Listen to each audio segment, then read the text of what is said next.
नमस्कार दोस्तों, वीआरवी सहारा education YouTube channel पर आपका बहुत बहुत स्वागत है।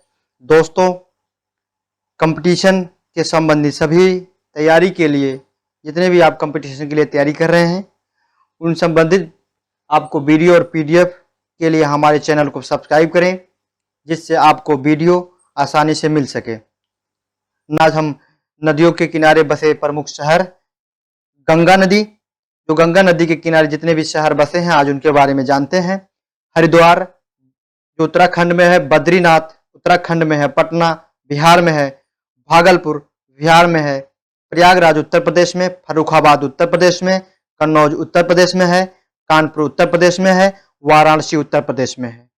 दोस्तों, हरिद्वार, बद्रीनाथ, पटना, भागलपुर, प्रयागराज, फर्रुखाबाद, कन्नौज और कानपुर, वाराणसी, ये सभी शहर गंगा नदी के किनारे बसे हुए हैं। गंगा नदी या भारत में उत्तराखंड, उत्तर प्रदेश, बिहार, झारखंड और पश्चिम बंगाल राज्यों से होकर बहती है और फिर बांग्लादेश देश से होकर बंगाल की खाड़ी में अपना जल गिराती है। गंगा नदी लगभग 2525 किलोमीटर लंबी है। गंगा की भारत में लंबाई 2071 किलोमीटर है, जबकि बांग्लादेश में गंगा की कुल लंबाई 454 किलोमीटर है। आगे देखते हैं यमुना नदी। यमुना नदी के किनारे बसे शहर जैसे नई दिल्ली, आगरा, मथुरा, इटावा और प्रयागराज, सभी शहर यमुना नदी के किनारे बसे हुए हैं। यमुना नदी भारत की एक नदी है या गंगा नदी की सबसे बड़ी सहायक नदी है, जो यमुनोत्री यानी उत्तरकाशी से 30 किलोमीटर उत्तर गढ़वाल में नामक जगह से निकलती है और प्रयाग यानी प्रयागराज में गंगा से मिल जाती है। इसकी जो प्रमुख सहायक नदियों में से चंबल हो गया, सेंगर हो गया, छोटी सिंधु, बेतवा और केन हैं। आगे देखते हैं नर्मदा नदी। नर्मदा नदी के किनारे बसे शहर भरूच और जबलपुर। भरूच गुजरात में है, जबलपुर मध्य प्रदेश में है। नर्मदा नदी मध्य प्रदेश के अनूपपुर जिले में अमरकंटक पठार में उत्पन्न होती है। फिर 1312 किलोमीटर यानी कि 815.2 मील पश्चिम की ओर बहकर यह भरूच से 30 किलोमीटर यानी कि 18.6 मील पश्चिम के खंबात की खाड़ी में बह जाती है, जो अरब सागर की एक खाड़ी है। कुछ स्रोतों से इसे उत्तर भारत और दक्षिण भारत की प्रारंभिक विभाजक माना जाता है। आगे देखते हैं गोमती नदी।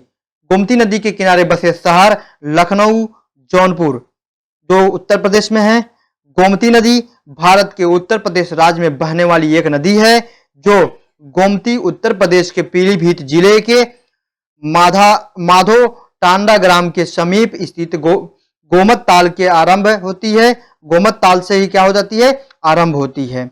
960 किलोमीटर यानी कि 600 मील का मार्ग तय करने के बाद यह गाजीपुर जिला के सैदपुर के समीप गंगा में क्या हो जाता है, इसका विलय हो जाता है। आगे देखते हैं ब्रह्मपुत्र नदी।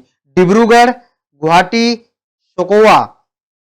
देखते हैं डिब्रूगढ़, गुवाहाटी और सोकोवा किस नदी के किनारे बसे हुए हैं, ब्रह्मपुत्र नदी के किनारे बसे हुए हैं। ब्रह्मपुत्र नदी भारत की सबसे लंबी नदी है। इस नदी को ब्रह्मपुत्र नदी कहा जाता है। इस नदी का नाम अलग अलग स्थानों पर अलग अलग है।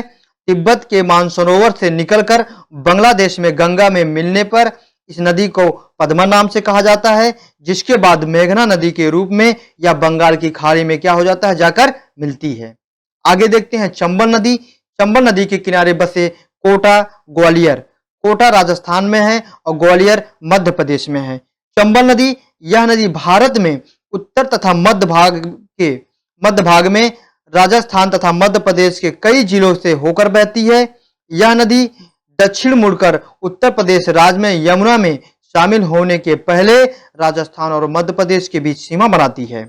चंबल की सहायक नदियां शिप्रा, सिंध, काली सिंध और कूनू नदी है। आगे देखते हैं महानदी। महानदी के किनारे बसे कटक और संबलपुर, जो उड़ीसा में है। देखिए, ये कटक और संबलपुर महानदी के किनारे बसे हुए हैं और महानदी को उड़ीसा का शोक कहा जाता है। महानदी को उड़ीसा का शोक कहा जाता है। महानदी एक बारहमासी नदी है, जो मध्य और पूर्वी भारत में बहती है। यह छत्तीसगढ़ के धमतरी जिले से शुरू होकर उड़ीसा के कटक तक जाती है और अंत में बंगाल की खाड़ी में अपना जल क्या करती है, गिराती है। यह छत्तीसगढ़ और उड़ीसा के लोगों के लिए बहुत महत्वपूर्ण नदी है क्योंकि यह सिंचाई, कृषि और परिवहन के लिए अनुकूल है। गोदावरी नदी के किनारे बसा शहर नासिक है जो महाराष्ट्र में है। नासिक शहर गोदावरी नदी के किनारे बसा हुआ है। गोदावरी नदी महाराष्ट्र के नासिक जिले में त्र्यंबकेश्वर से अरब सागर से लगभग 80 किलोमीटर की दूरी पर 1067 मीटर की ऊंचाई पर निकलती है।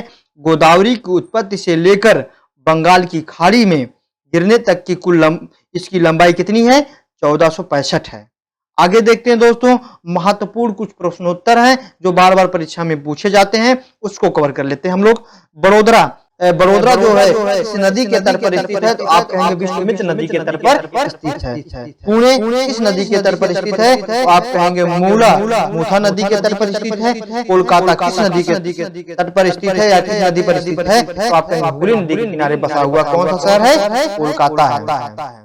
सूरत शहर किस नदी के तट पर स्थित है, तो आप कहेंगे ताप्ती नदी के किनारे बसा हुआ है। और बेंगलोर किस नदी के तट पर स्थित है, तो आप कहेंगे विशाखापट्टी नदी के किनारे बसा हुआ है। छिंदवाड़ा किस नदी के किनारे स्थित है, आप कहेंगे कुलबहरा नदी के तट पर कौन शहर स्थित है, छिंदवाड़ा शहर स्थित है। लुधियाना किस नदी के तट पर बसा हुआ है, तो सतलज नदी के किनारे बसा हुआ शहर कौन सा है, लुधियाना है। और बेलूर किस नदी पे है, यांगची नदी पे है। अयोध्या किस नदी के तट पर स्थित है, सरयू नदी के तट पर स्थित है। दोस्तों आज हम नदियों के किनारे बसे शहर को कवर कर लिए हैं। आगे जो जितने भी इंपॉर्टेंट टॉपिक रहेगी फिर उसको लेकर लौटेंगे।